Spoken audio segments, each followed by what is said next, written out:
1 in 5 of my troops, our troops, are women. They're serving their country. They're sacrificing each and every day. And they deserve, in my view, and in the view of our leadership, they deserve to have access to non-covered reproductive health care. I know Senator Tuberville has said that it's illegal. It's not illegal. I would ask Senator Tuberville to lift his hold. And that was Defense Secretary Lloyd Austin calling on Alabama Senator Tommy Tuberville to allow the confirmation of more than 250 senior military positions. Tuberville says he's blocking the promotions because of the Pentagon's abortion travel policy, which Austin has defended. Alabama Senator Tommy Tuberville joins us now live. Senator, welcome and thanks for coming on. Have you spoken with Secretary Austin about the holdups, about where you stand, and about what the current Pentagon policy is? We've had 3 short conversations in 6 months during the hold. That's about it. They really don't want to talk about it. You know, this kind of reminds me of a spoiled kid. They've had their way for 2.5 years in this country of running our country into the ground and everything that they wanted. Even some Republicans have voted for some of these outrageous spending bills, but somebody's telling them no and they can't handle it. They're going, what do you mean we can't do this? You got to give us our candy. We got to continue on turning this country into socialism. That's not going to happen. If we had a decent leader on the Senate floor that could have some diplomacy and sit down, Coach, what do you need? How do we work this out? But I've had 0 people come to me and say, let's work this out and do what's best for the people of this country and our troops. But I'm not holding up readiness or recruiting. It's their woke military that is hurting recruiting and readiness. And so we're going to stick with this, and they need to find a way out of this because they have an unlawful law. And if they want to get it done, let's change that policy back the way it was and then bring what they want to the floor and let's vote on it. The Pentagon does not do laws. They do not do legislation.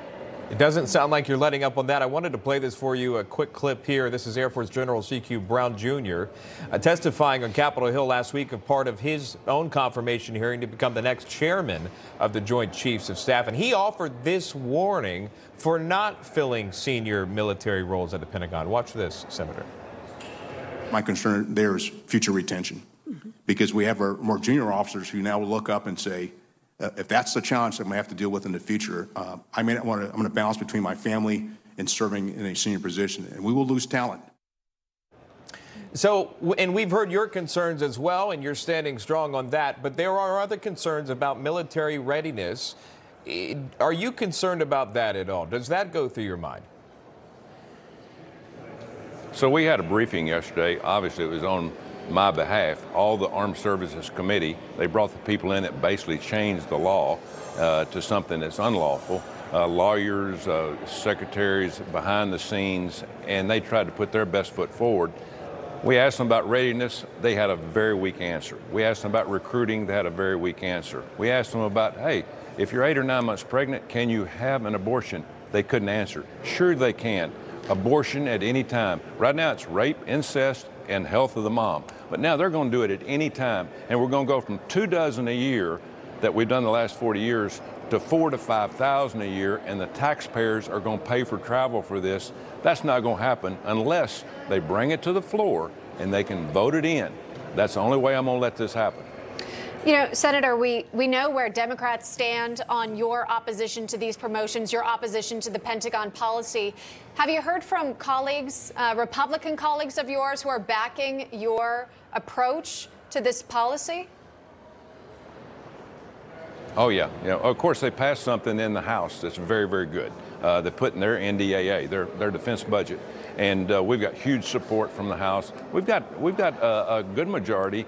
Not a majority, but a good group in the Senate, but it's growing. I got a letter this week from 5,000 veterans from my state in Alabama that are fully supportive of this. 60% of the people in this country polled, Republicans, Democrats, and independents, 60% say we do not want taxpayer money to fund anything to do with abortion.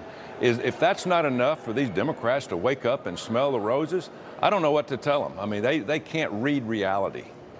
In talking about Congress, Dick Morris writing an article today encouraging the House and the Senate to shut down all congressional business until the political persecutions and indictments of former President Trump stop, saying they are clearly weaponizing the system to take down the Republican frontrunner. Again, that from Dick Morris. Do you agree with that? Well, I mean, it's obviously weaponized.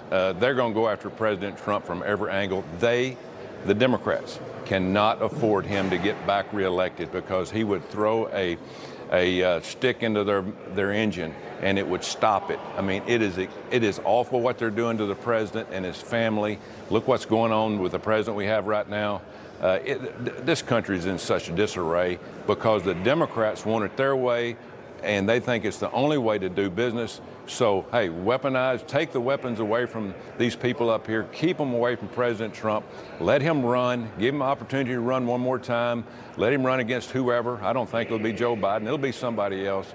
But I agree with Dick Morris. This has become, just amazing to watch how they just despise a guy that loves this country and Donald Trump when their group wants to change this country into something that it's not. So, I wish we could do something. We don't need to stop business here, but we need to keep talking about how bad the mainstream media is, about how they're pressuring the president, the former president of the United States, putting pressure on him every day. Every time they go after Joe Biden, they just double up against Donald Trump.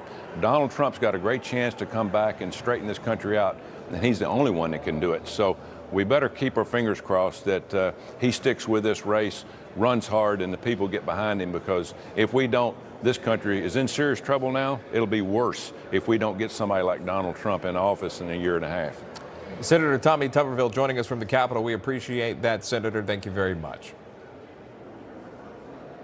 Thank you.